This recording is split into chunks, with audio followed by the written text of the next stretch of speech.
Mike Johnson has now unveiled a stopgap bill that funds the government at its current levels through November 21st and boosts security funding for public officials, which I believe puts the funding to like right before Thanksgiving break, which seems like a terrible time to have something divisive like another funding bill, but this is how the government functions, I guess. And so for right now, there's a September 30th deadline. And so now we get to do the thing we always do, which is the back and forth over what the Democrats going to ask for, and then also which Republicans are like saying, hey, maybe I won't vote for it. And then they all end up voting for it, okay? I've had that football pulled out from in front of me so many times. I'm not kicking at this point. But here right now is what's in this new bill from Mike Johnson. So there's an additional $58 million for security for public officials. That's $30 million for the executive branch, $28 million for the Supreme Court, $30 million for members of Congress, which it does seem a little bit strange that the amount of aid that's going to the 535 strong body is the same as the one going towards the 9. That seems a little bit odd, particularly when there's been no threats against them, but whatever. And so basically, local police that need to do protection can draw the money out of it. And I'm glad that the funds are being set up ahead of time, because generally when cops are need to bill things from the Trump administration, they never get paid back. So at least now they'll get their money. There's also a funding fix for the District of Columbia. It had been left with a shortfall of $1 billion previously, so I guess that's good.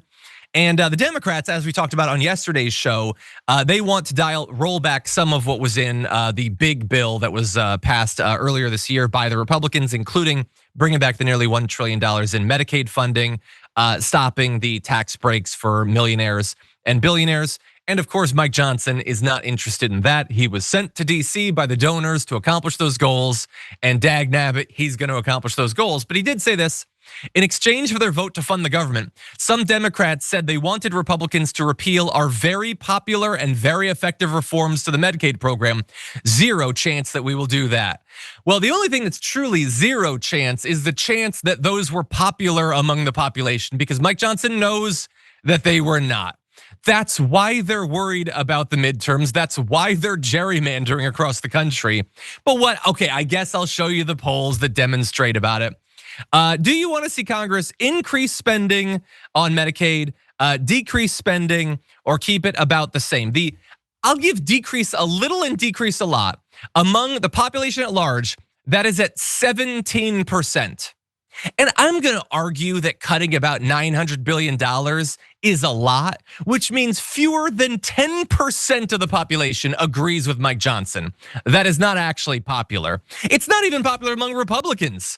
Only 33% of Republicans want to cut Medicaid funding. So he knows he's viciously lying to you, and he knows that there's going to be a political price to pay for it. And in fact, the ironic thing here is that if he were to give in the demands of the Democrats, they probably wouldn't suffer so much in the midterms. But they care so much more about giving the donors what they want than actually maintaining their majority in the House of Representatives come 2026.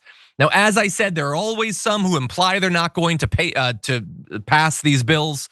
Marjorie Greene is one. She said it would be disloyalty to Trump to extend funding levels first approved under former President Biden, although Trump is right now telling them to do this.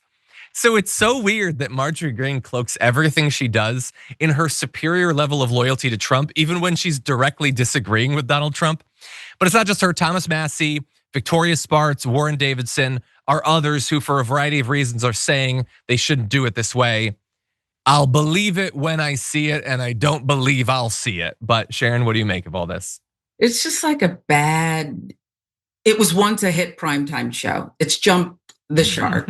The narratives it's crazy. The characters, it's not believable. You can't, escape reality and get into the show anymore. And it needs to be canceled. This is the same script, different year. I don't know. It's just stupid. And by the way, if it shuts down, does that mean for that period they can't steal from us?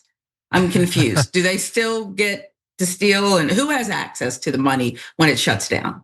Yeah. Look, as we've always said in these fights, and I'll end on this, there's utter chaos when the government shuts down. But I would say there would be a little bit less chaos now because if, like ongoing government services are shut down, I want everyone to bear in mind there are fewer of those than there were last year. There's fewer departments. The national parks already aren't open most of the time. There's less funding going to all this stuff. So it would be slightly less chaotic than normal.